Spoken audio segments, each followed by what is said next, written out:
I'm Austin Lugo. I'm Andrew Harp. This is With Nothing to Say.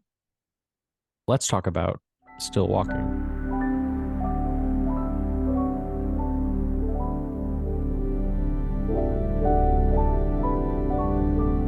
Before we get into this week's film, next week we're going to be watching 40 Guns, a Samuel Fuller Western.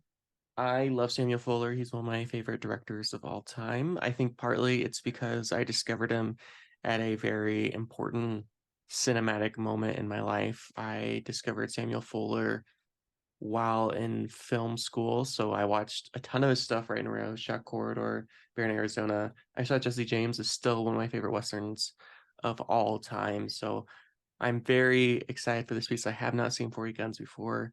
You've only seen, what have you seen before? Shot Corridor is the one you've seen Hmm. before, right?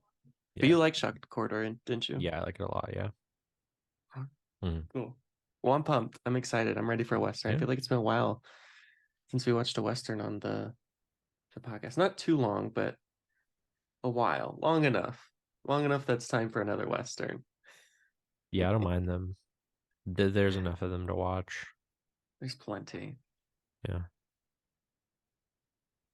But this week we watched Still Walking. This is Yeah. the second film by this director I think I've seen. And is this the first film by this director you've seen? Yeah, I don't think I've seen it. Yeah, I haven't seen any of his movies before. One. Hirokazu Koreeda is my guess of how you pronounce his name. That's closer than Um, anything I could come up with. yeah, yeah. Um, no, yeah, this is the first movie. He's made a lot of movies. Actually, interestingly enough, his um his newest movie is going to be playing at the Speed in January, um, Really? which I wasn't aware of when we selected this movie. So it's called like Monster. So I'm gonna try to see Monster? that next month in January. Yep. Okay, interesting. Okay, I didn't know he had a new film coming out. I'm excited. I love this guy. He's got I mean, some when great when you work. when you look at his stuff, I mean, he's very prolific. It just seems like he makes a movie like every year, every other year, pretty much. Yeah, this guy, he doesn't stop, which is great. I love it. But this film is about a family over 24 hours. Right. And I'm trying to think of the film it reminds me of. I mean, it has a lot of sort of homages to cinema and particular Japanese cinema. And of course, you can't help but think of the work of Ozu, which is a huge Yeah. influence on this piece and a lot of his work, but particularly this piece even more so, just because Ozu is so interested in the family and family Yeah. dynamics and sort of the I, I've things I've that never happen behind yeah the I've scene. never even seen any of his movies, but I'm aware of that. You've never seen a So single, you haven't seen like Tokyo Story? no, I haven't seen any of these movies. Obviously, I'm very, Wow. very aware of them. I'm just, I'm just waiting for the right time to watch it all because I know it's going to be really good. I'm just waiting to like savor it. Ugh. And Ozu's, I mean, he's one of the greatest of all time. Top five easily. It baffles my mind you haven't seen any of his stuff, but if you watch his stuff, you'll see a lot of the similarities. Ozu is a very patient I like, filmmaker. yeah, I get it. Like it's like slow family I dramas get about it. like Japanese people. I get like why it's really good. Yeah. Um, I'm just like waiting for like the right time to do it. I want to like take it in properly. No, I get that. I understand it. I mean, it's an experience that you really have to be in the right mood for. And it's not for everybody. I think if you're not someone who really loves cinema, I think his work can be hard to get into, which I don't think is the same with Still Walking, even though it is inspired by the Ozu work. I think it has a much faster pace to it. And part of that, I think, is just the sense of modernity that comes with it, although it's still very much interested as was Ozu in almost all of his work in sort of the Americanization of Japan, even though they're at very different periods of time. This film, of course, came out in 2008 versus Ozu's work, which was in the 1950s and 60s, right after the nuclear uh, bombs were dropped and Yeah. sort of the invasion of American culture, but you still kind of see it in this piece too, where it's sort of seeped into it, right? They talk about like baseball and basketball and all these different things, and it's always interesting. Yeah. And we've talked about this before, right? The way sort of American culture is seen throughout other cultures, and kind of how we have this outside experience of Americanism. Not as much in this film as some of the other work that we've watched, but oh man, Sure. Yeah. this film was great. Yeah. Can you can we pause a second? I'm sorry. 1 second. Yeah, you're good. I'll be right back. Sorry. No, you good? And yeah, no, I mean like Okay. I don't know, like the American Western stuff. I guess I picked up on that too. Actually, the thing about this movie, we're recording this the week of Thanksgiving, and Yeah. I thought this movie was pretty much like a Thanksgiving movie in a way. It's a perfect Thanksgiving movie. Because it's a family, they get together on a day and they eat a bunch of food and they hang out and stuff at the grandma's house. Yeah. Um, it's like weirdly they're not celebrating Thanksgiving, they're commemorating the death of the son and brother who died like 12 years ago to like Oh my save God. like a kid who was drowning. Yeah. Um, so obviously like a different like the cat sneezing. Obviously like a different like celebration per se, but yeah, I mean like it's really not that like we didn't like we just kind of We did accidentally not plan picked. this.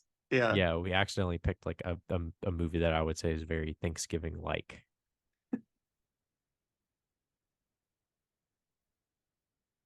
Very much so. And the thing I love about this piece, which I think is often the struggle when we talk about these sort of family gathering types of films, when we talk about these Thanksgiving, if you will, type films, which I would argue any film that's about a family sort of has a Thanksgiving sort of thing at its core, especially this one where there's like a lot of food and celebration and that sort of thing, They're is going to grandma's often house. the going to grandma's house. Often these films are told from one perspective, right? They're told from our protagonist, who's typically the young couple, right? They don't have any kids and they don't want to be there and blah, blah, blah, blah, blah. And what I love about this piece is instead of just one perspective that we kind of see the whole world through, we sort of jump around from person to person. And I love the opening because it's before they're at the house, or rather before like the husband, wife, and kid are at the house.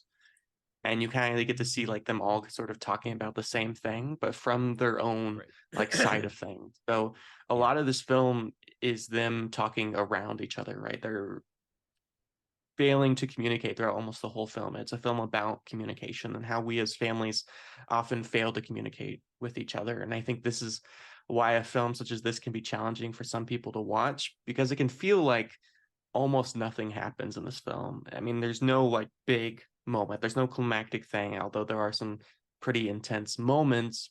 But so much of the film is just people not talking about the thing that they're supposed to be talking about, right? They talk about the food, or they talk about the tile needing And to they be never do. replaced. Yeah,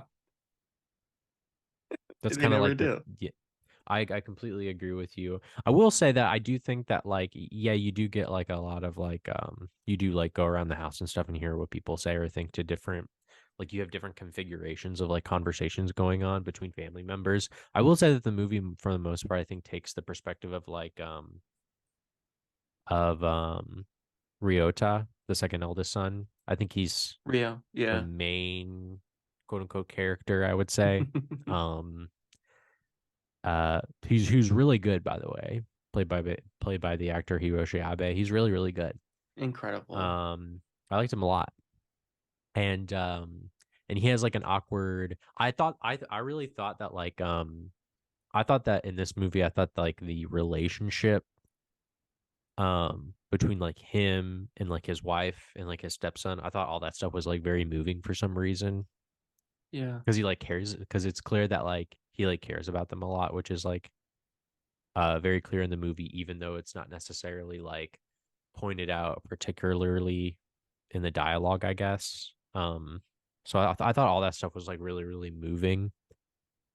Um, but yeah, like again, like you said, like I think like an American movie like this would be like everyone would like have like a cathartic, climactic kind of speech or moment or thing that they say. Yeah. And the thing that this movie does again and again is that there'll be like a conversation going between like two or more people, and it'll keep like building and building and building, you know, where it's like it becomes like more and more uncomfortable as it goes along, and then something will interrupt it, like it'll cut through and stop Yeah. it before it gets like to its like breaking point of uncomfortability where someone's going to say something, you know, but it's always interrupted by someone or something. Yeah, and it's very much part of sort of this family dynamic and also this culture too, right? This way of which something it was very interested in, and a lot of Japanese filmmakers were and still are, is like even when we're emotional, quote unquote, it's very small, right? The angry moments, I mean, they're so like small and so often like we're interrupted by the world before these climactic moments. And you think of all these American films where everything is for that collection, right? Everything has to be to the 10th degree. I mean, the American culture loves and American cinema loves sort of those big moments, those giant things. And with a film like this, every time you get close to that big moment, every time you're on your way to it, it's sort of starting to climb up the ladder of emotions. Something completely arbitrary most of the time interrupts it and everyone just walks off. I think of that moment where they're all sitting around the table, they're eating a meal and I don't They even eat so remember many what they are. times. They eat so many times. There's so much eating in this movie. It's crazy. And I can't remember what it is that they're arguing about, but Rio is mad at Oh, you mean somebody Ryota? for something. Yeah, Ryota. His son calls him Rio. Sorry. Oh, right. Yeah, that's No, the I was reason trying I to think. refer. But yeah, Ryota. Ryota. Yeah. He's furious for some reason, and they're arguing around the table and they're going back and forth. All of them are arguing about it. I can't for the life of me remember what the argument was about. Not like the argument actually matters. But then one of them has to get up to leave, and then they all slowly step away. And then at the end, it's just Ryoto sitting at that table by No, himself. you no, it's like him sitting with his with his father, right? I think you're thinking of the Yeah, moment where yeah, like yeah, his father like he says like, "Oh, it's they're talking about the I remember this conversation. It's like the one where they're talking about the wife of the brother that died. And he's like and she um like like got married or something like that. And yeah. I think the father makes a comment about the fact that like yeah, it's really hard to marry off Me, a widow. like a single widow or something like that, which is That's right. Yeah, Ryota's wife, right? And wife. he She's a gets widow. and yeah, and he like gets upset. He gets upset about that. He doesn't like get up or get really angry No. or anything like that. But you're right, like that any kind of like huge like a moment of like anger is cut through of like an interruption. People get up, and then him and his father like have like a conversation about work or something like that after that. Yeah, and that's of course a big part of this film too. Is particularly these female male dynamics. This way of the man being the provider of the family and how work isn't this thing that you love to do, even though, of course, the grandfather, the patriarch of the family, loved being a doctor and is sort of tragic that his own eyesight has taken away his ability to help other people or heal other people. But work is seen as something to provide for the family, it's something to like make money. And one of the grandfather's big things, and I love this moment in the film, is again, I can't remember who he's talking to, but he says, "Why do you call it grandma's house? I'm the one who paid for this house. I'm the one he, who built he's this he's house." talking to he's talking to his daughter. Okay. Um, Yeah. yeah, he's talking to his daughter. Yeah, yeah, that's a great moment too. Yeah, where he's like, and then yeah, she walks away and she's like, "Oh my god, he's so petty." Yeah, it's like it doesn't really matter, right? Like it doesn't really Mhm. matter whether or not and at the end of the day too, even though I'm making the argument no one else does, but I am also that, yeah, he might have built the house, but the mom is the person that made it a home, right? Like she Yeah. cooks all the food, she cleans it, the whole thing, like she does all She the does work everything. in it. Yeah, she does everything for him, and he kind of just shovels around, like he's kind of like before he wasn't useless. Like he's like, I'll have a job, and I need to make money.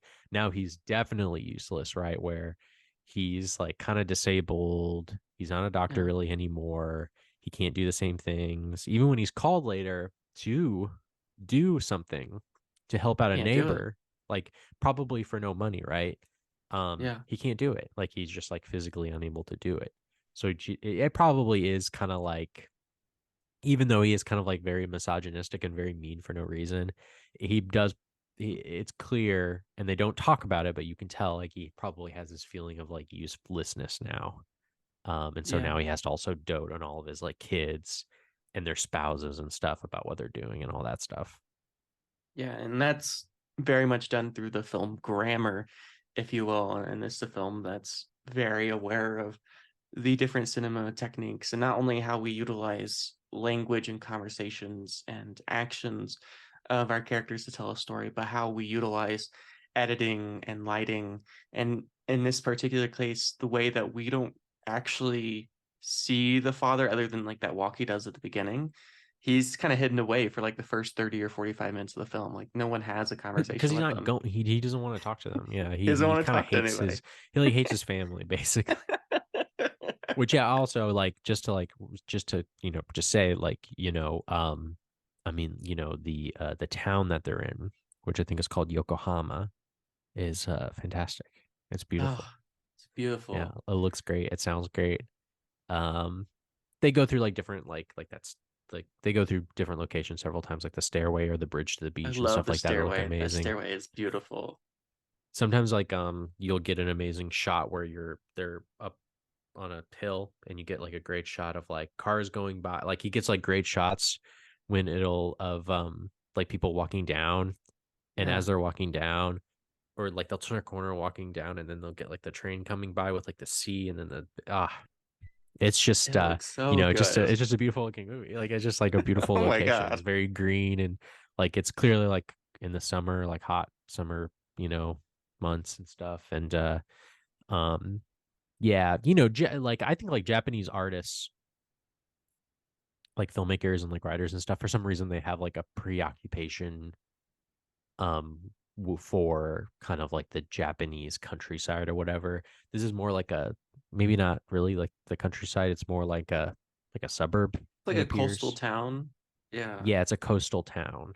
Um maybe less, I get it, it's but it's not small. chaotic. Yeah, it's a small town. Yeah, kind of reminds me also of Kitano, his movies, Mm, yeah. um, which are kind of coastal. I think, yeah, like Fireworks is coastal, Hmm. I think. Yeah.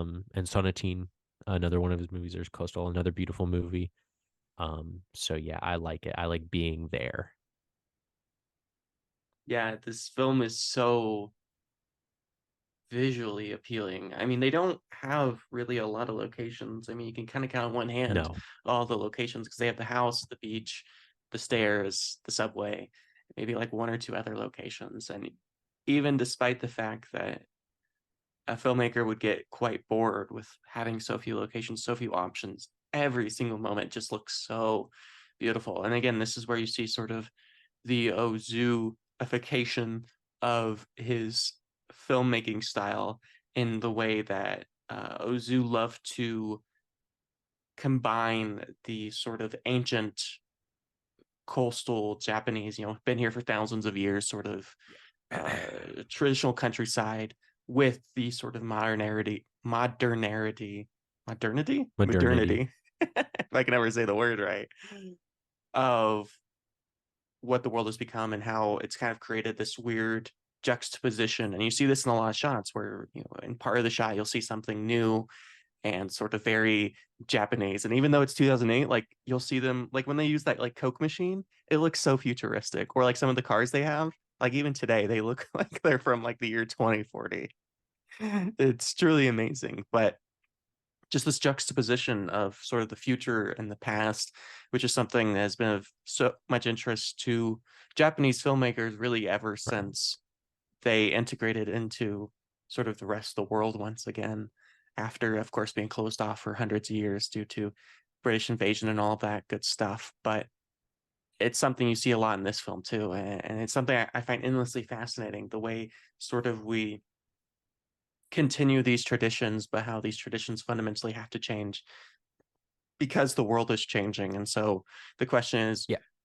when is a tradition worthy of keeping and when has it become outdated? And that's really Yeah. what this film is a lot about, because a lot of it too is Yeah. they've been visiting every year to celebrate the or passing, I don't know if celebrate's the right word, celebrate the life Commemorate. and commemorate the passing of their son for years now. And of course, there's that wonderful moment where they invite that poor kid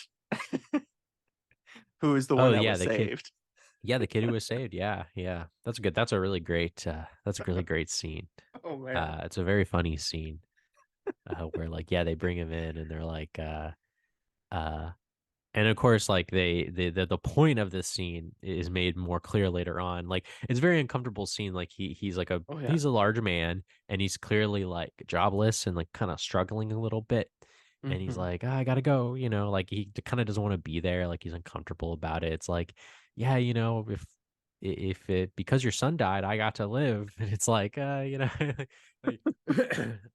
and and they all like kind of talk crap about him because they're just like, oh man, he sucks. And then like of course the mom talks with the Ryota about it, and she's like, yeah, I like want him to feel bad, I want him to feel like crap like once a year That moment um is about this intense. situation. It's so good. I love it a lot. um uh she's really good too. Like the mom is a great. She has like she has many different moments. Plenty of great lines and moments, and uh yeah, she's a really good. Yeah, just a truly powerful performance. And we talked about last week the way some actors, particularly American actors, have this sort of self-consciousness about their work. And you can kind of see their like Oscar moments, these kind of really big emotional things. And I think Yeah. what I love from a piece like this, and this, of course, goes with so many Japanese filmmakers, not all, but a lot of Japanese filmmakers, is the way these sort of tiny moments can have such a big difference, and the way performances aren't through crying and yelling and screaming, but rather through like these tiny little Yeah. minutia and just the twitches of the face. And then when you do have those big moments, like when the mother says that she hates this kid and she wants him to feel the pain that she feels every day, or that moment later on in the film where that yellow butterfly flies in and she's Yeah. chasing That's a very after temporal it, moment. Yeah. as such an intense moment, especially because so much of this film, either it's shot on sticks or it's so still and just kind of in its place. I mean, this is a filmmaker that doesn't move the camera around a lot. It's a lot of sitting around, very long edits. I mean, a shot will go on and on and on for very long periods of time. I And in that never. moment, Yeah. No, what? keep going. Sorry, I interrupted you. Yeah. I'll talk later. Sorry. But in that moment with the yellow butterfly, it's handheld and it's like pointing up at the butterfly and it's kind of moving around and it's jostling. And it's such a jarring moment, not only because it's extremely emotional for everyone involved, but also, too, it's the only moment in this film that's sort of thrown around a lot of movement, a lot going on, even though it isn't anything like a shaky cam in something like a horror film from the 1970s or 80s, but just the juxtaposition makes it very intense and a beautiful moment. I never felt that like the movie had particularly long takes or anything like that. I think Mhm. that anyone giving this movie a chance would enjoy it thoroughly. Oh yeah, Like absolutely. I didn't think it was particularly challenging. It is like a quiet. movie, but like it's funny and dramatic, and I think the pace is fast enough. Like it, I wouldn't say that the pace of the movie is too slow. I thought it was a very like medium paced movie where there wasn't like a lot of like super duper like long takes of like nothing happening. I thought there was always something kind of going on. um at least like um I don't know, in respect to movies like it or movie, I don't know. Like I just thought like yeah, it had like this kind of like good middle of the road medium kind of pace. And I thought every scene was pretty well done, more or less. Um um and I think that there's plenty of like drama going on, and they do the thing too where something will happen and then they'll talk about it later on in the movie. I Mhm. think it kind of, and that happens again and again, and so I think that keeps like the viewer wanting to know more about kind of like the significance of a scene or a thing or whatever. um I don't know, I didn't, for some reason, for me, I didn't find it particularly challenging. No, absolutely not. I don't think this film is challenging to watch. I don't think this film is intimidating to watch. I think even a person new to the world of cinema could enjoy this piece. Maybe not to the same extent. Maybe a little bit challenging to some of our younger audience, but I think this is a film Because that you got to really read the almost, subtitles. yeah, yeah. They're like I understand like a lot of people don't like Like I the know subtitles.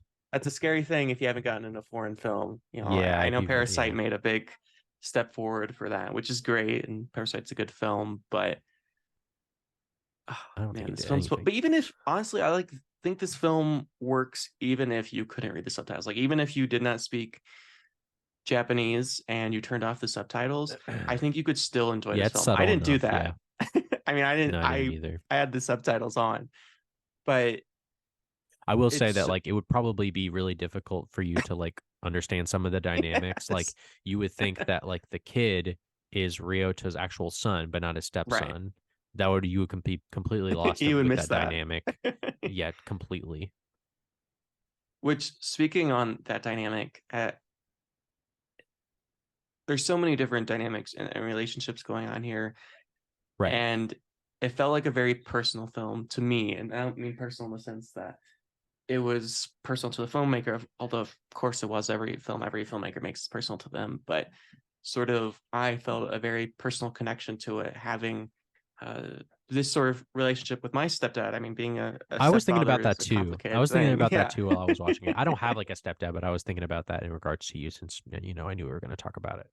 yeah, absolutely. It's a very challenging thing, and of course, I'm looking at it from the son's perspective, right? For who has that great moment where he's talking to the little girl and they says, what do you call Ryoto? And he's like, I call him daddy. And of course he's Yeah, yeah, lying yeah, in yeah, that moment though, but like that white lie is a beautiful yeah, moment because he's protecting someone that he genuinely feels close to. And yeah, of course, my stepdad is someone I've been lucky enough to know as long as he has known his stepdad. So it's a very similar yeah. relationship. But I suppose the difference is my father was in my life, and of course his isn't. And so there's this Right. extra layer of complication to it.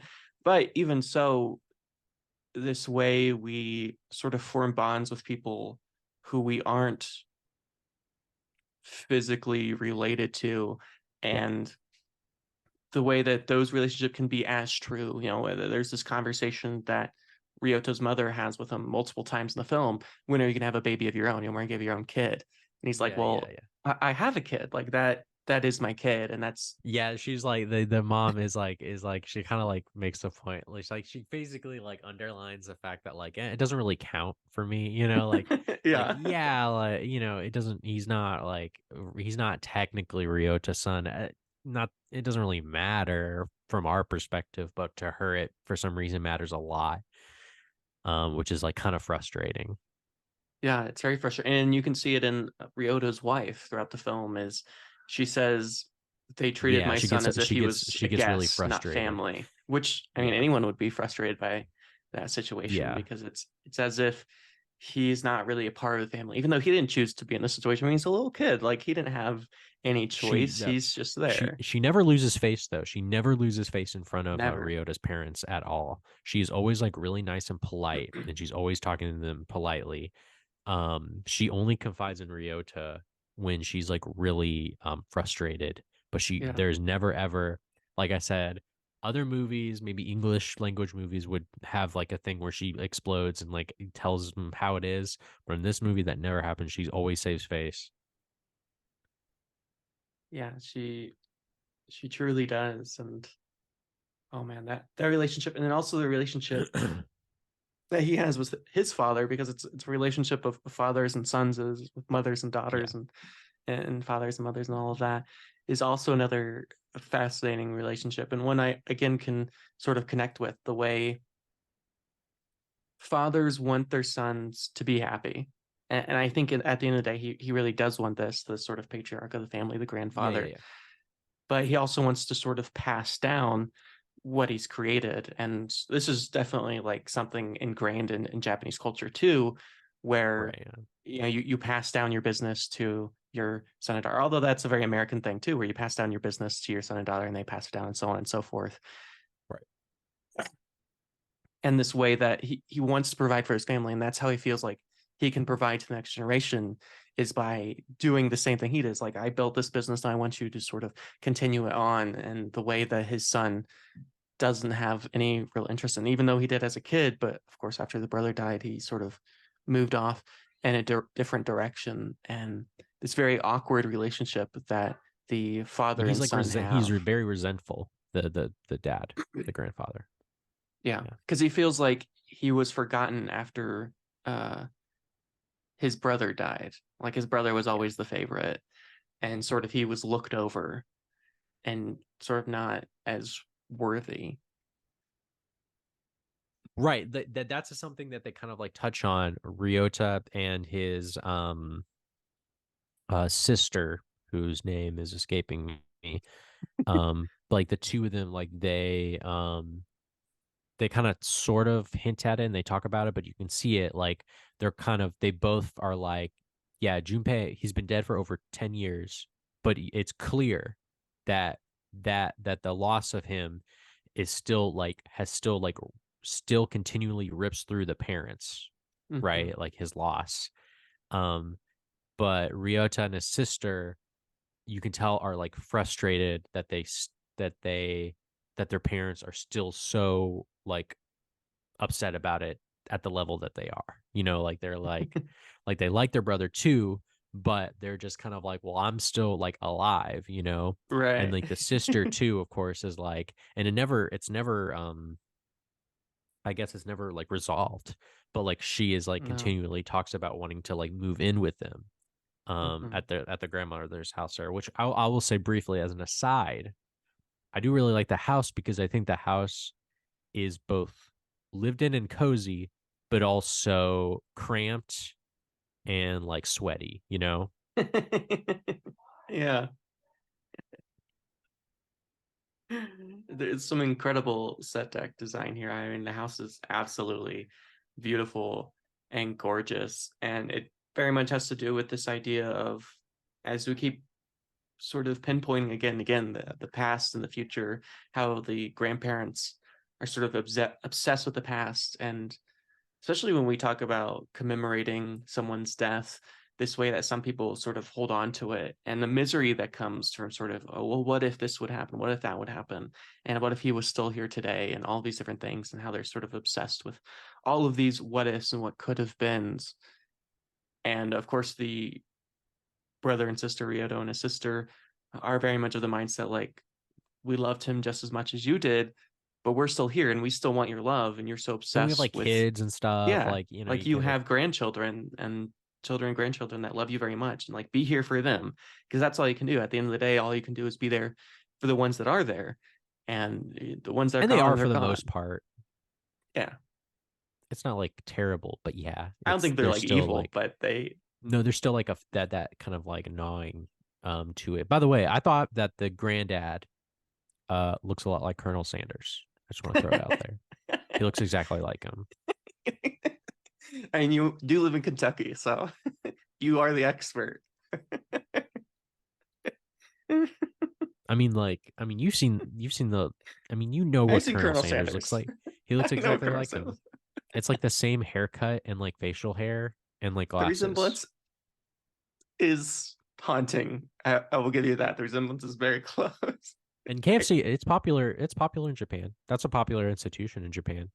That's a good point. So I don't know. I just wanted to throw that out there.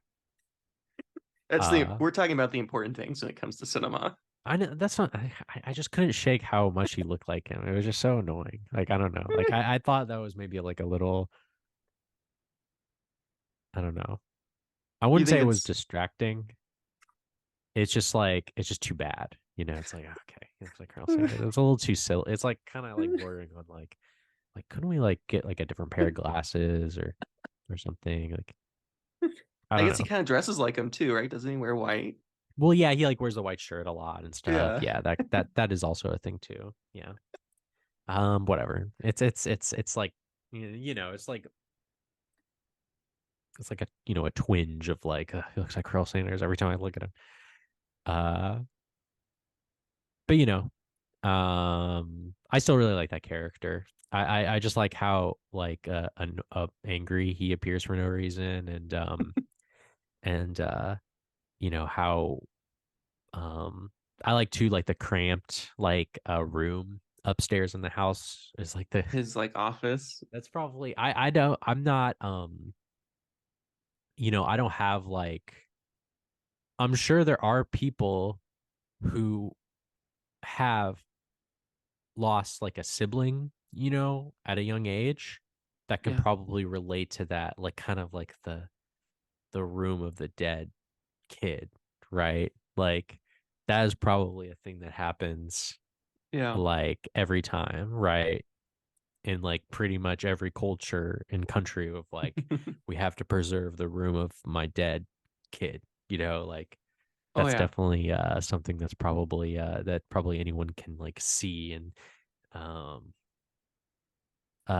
you know, whether that be in media or, you know, maybe something that people can definitely something that people can relate to if that's happened to them, which, you know, thankfully hasn't happened to me, but I can see well how that probably is a common occurrence.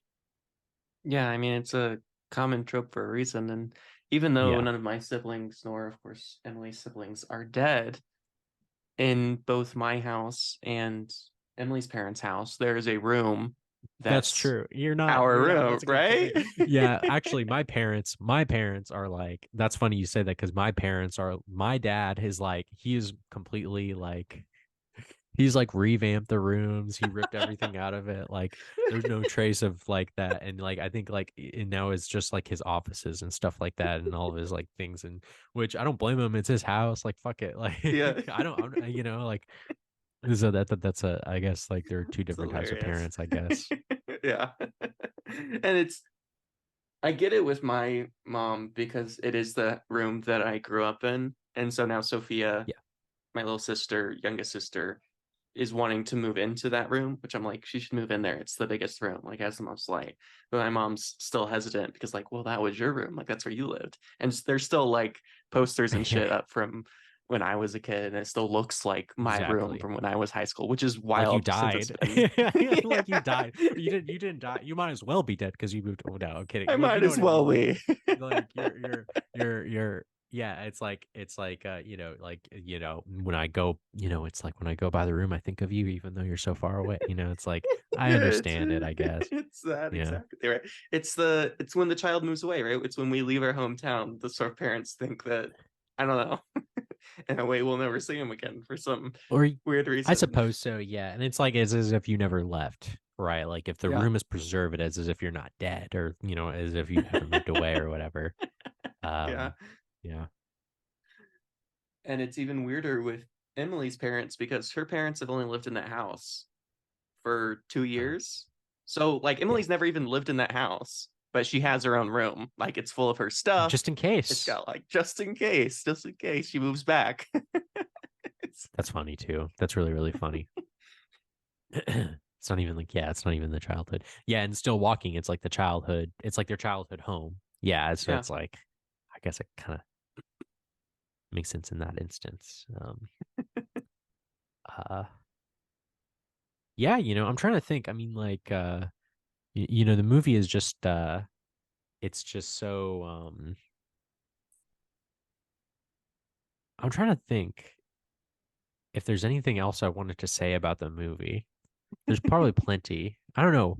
You know what I mean? It's just kind of like, it's definitely a movie that kind of like speaks for itself for the most part. It's just Yeah, at its core, just kind of like, I'm sure there's more to talk about with like the familial um dynamics, but I think we talked a lot about the main things. I guess I like the scene where they go up to like the grave um to like pour water on it, which yeah. that's an important scene because of course that kind of They repeat it at the ties into the end. very end of the movie where like the family being like the mom and I think like um Ryota and his kid and the kid and his wife, they Yeah. go and they pray and they pour water on the grave of Junpei who died, and then they well like yeah, and so I guess I guess before I get to that scene, I do really like the scene where they listen to the song at dinner. That's a great Oh, scene. that's a great moment. Great song too, Yeah, it's like they're like talking about music, right? Like, oh, what music do you like? They go because and that like, guy has like a and giant record collection. yeah, he's a bunch of like record collection or whatever. He doesn't like the hippity hop He likes Miles music. Davis. He likes Miles I love Davis. He that. doesn't like the hippity hop music. Um, and and the mom is like, oh, there's a song that I love that always makes me think of you. And they get out this like single and they listen to it and stuff like that. And they're just like listening to it and like, yep, this is great. And I think like the dad or whatever is just like, I don't know. It's like the song doesn't mean anything to me.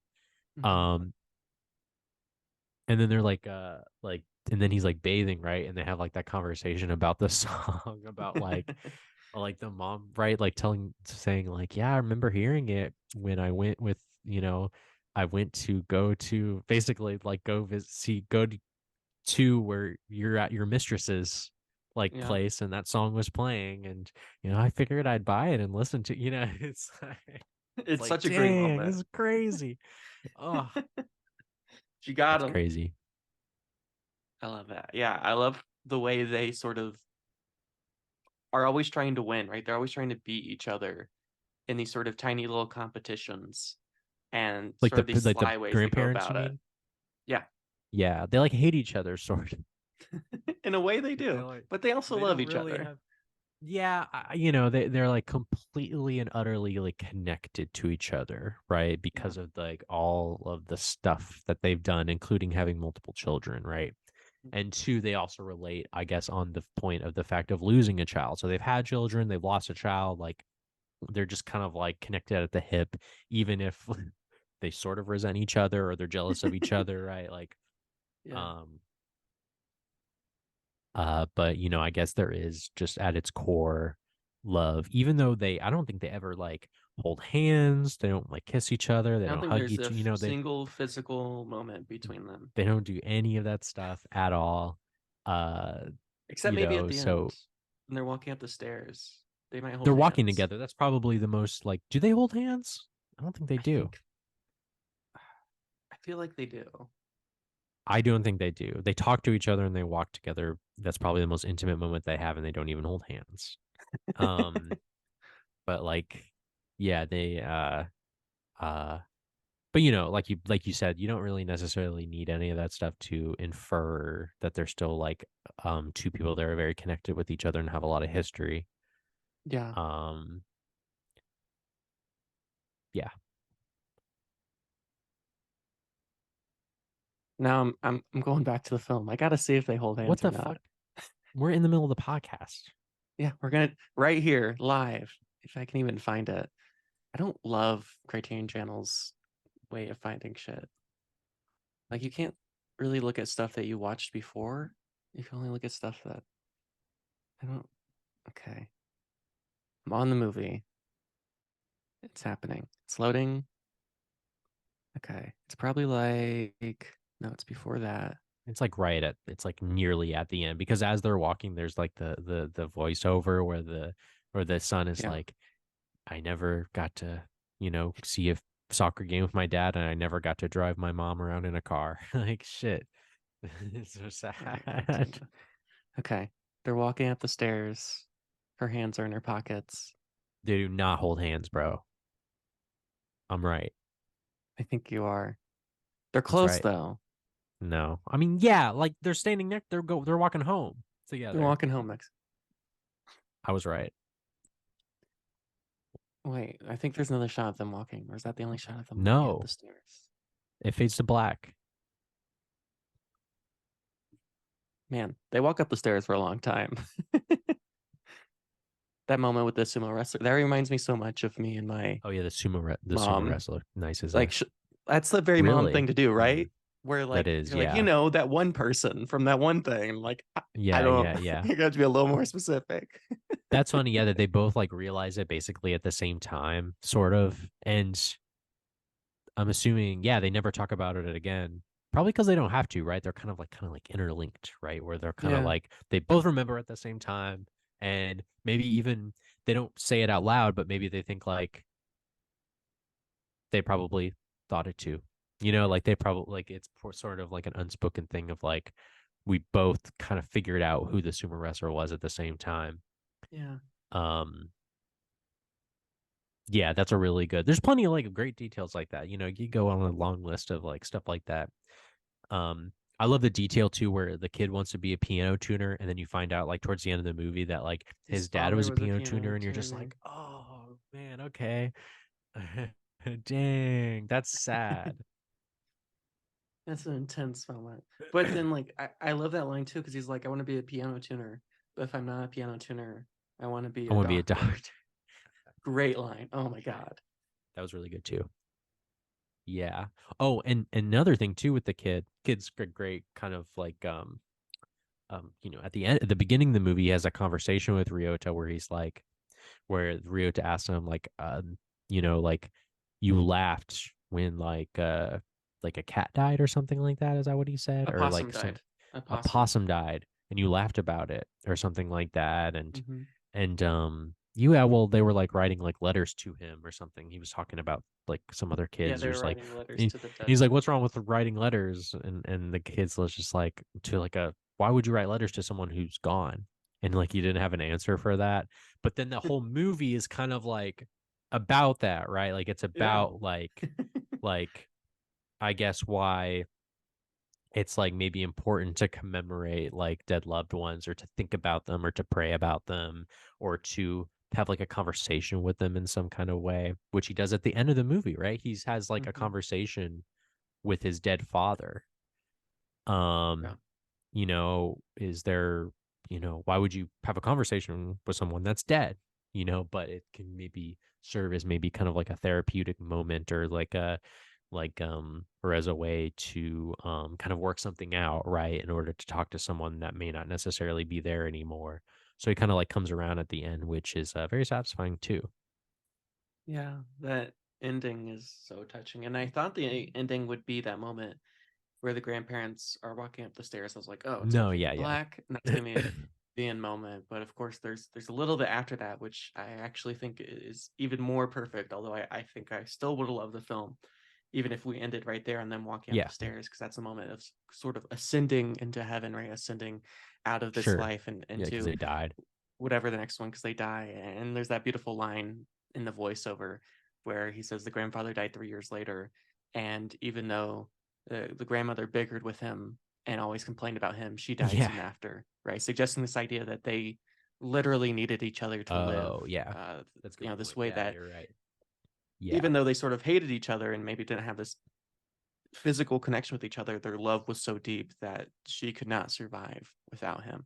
And that's a beautiful moment. But then after that, of course, you see Ryoto with his wife and now older son, and then of course they have a daughter now. So that kind of sort of prediction or suggestion came true. They had another kid, Yeah, they did. and they go back to that same graveyard, and they do that whole thing, and then you have that final moment where they're walking down that street, Yeah. which is the same street they walked down earlier in the film, and you see the yellow butterfly, and he has that great line where I think the daughter asks, where did you hear that? Right? Where did you hear the thing that Yeah, yeah, yellow yeah. butterfly is a butterfly that's come back 2 years in a row? And he's like, I don't know. I don't remember. The way that we sort of like pass down our ideas and traditions, and it's not something that Yeah. it's not about like who it comes from. It's not really about the dead person in a weird way. Like when we commemorate someone, it's not really about them. It's sort of this idea where funerals aren't really about the person passed away, they're about the living, right? And the way we carry on these traditions. And what's less Yeah. important is who created the tradition, but that the tradition in and of itself carries on. I was kind of read it as like he kind of like he knows it was from his mother told him that, Mm, but maybe that he doesn't necessarily say outright to his daughter that's who said it. You know what I mean? Um, mm, because at the same time it's like maybe also like kind of unimportant. He mm. feels like it's unimportant, or maybe it you know, not that he's trying to take credit for it, but maybe that it's just kind of like this thing that she can kind of like use her own imagination for, I guess. But yeah, I totally agree with you. It's like traditions are formed not necessarily because of like traditions come and go not because of like these imaginary like things that we've like laid out like uh like human creations like religion or civilization or something like that, but they're like Mhm. created they're created and destroyed by people and Yeah, like their relationships with one another and like so like going to like the grave like that's like a tradition that has like that continues but like you said not because like not even necessarily because of like you said like the dead son in particular that they're honoring, but now they're also doing it in honor of their grandma and their grandfather who are right. also now gone, and it also serves to kind of like bring back memories of like that day where that we spent the night there at our grandmother's house. Remember that crazy day? So those kinds of things are also like really important in establishing any kind of like I don't know meaningful tradition. Yeah, absolutely. I could not agree more. So, should we put in our Yeah, final thoughts? All right. Should I go first or do you want to go first? you can go first. Okay. I feel like it's been a while since I've gone first. So I'm more than happy to go first. I've seen one of this filmmaker's films before. I've seen Shoplifters, which I think I saw because it was such a famous film of the moment. I mean, everyone was talking about it when the film Yeah, came that's out. It probably was his like, most oh, look famous how great. movie. Yeah. That was like It 5 years ago. yeah, 2018, I believe. So yeah, 5 years ago. And I watched it not too long after it came out. I enjoyed it. I thought it was good, but I wasn't necessarily moved by it. I didn't really get why people love this film so much more. I mean, we talk about sort of the parasite phenomenon, and we see this all the time where a film, for whatever reason, becomes really popular, and it's great, especially when a foreign film here in America becomes popular. But I can never really put my finger on the pulse of why that is. I never really understood that. But with this film, the second film of his I've seen, it is so beautiful. The editing is spectacular. I mean, it's everything you could truly ask for in a film. It reminds me a lot, as I've said over and over again, the work of Ozu, and there's definitely that sort of inspiration in sort of the small family drama and the way it's shot and the way it looks. The editing, of course, the sound design, which is also incredible, we never really touched on, but everything about this film is just so amazing. And I'm so glad we got to watch this around Thanksgiving, which is a weird coincidence, but this is very Yeah. much a film about family and family drama. And so is Thanksgiving in a lot of different ways. And it's a very Thanksgiving like film. And I love this film so much that it honestly might be one of those films that I watch every time around this year because for me, it's just there's a lot that speaks to my own family complications and the way I relate to my own families. I mean, my relationship with my father and my relationship with my stepfather and all these different things and the way I relate to my mother, it's just weird how similar these relationships are. And maybe there's something universal in that, or maybe too, there's also something very personal in that for me, for whatever reason. I just really connect with this piece. So I think I can only give this film a 10 out of 10. I think it's a perfect film. I'm going to stand by it.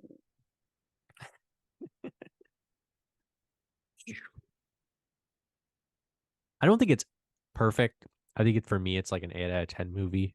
But Yeah.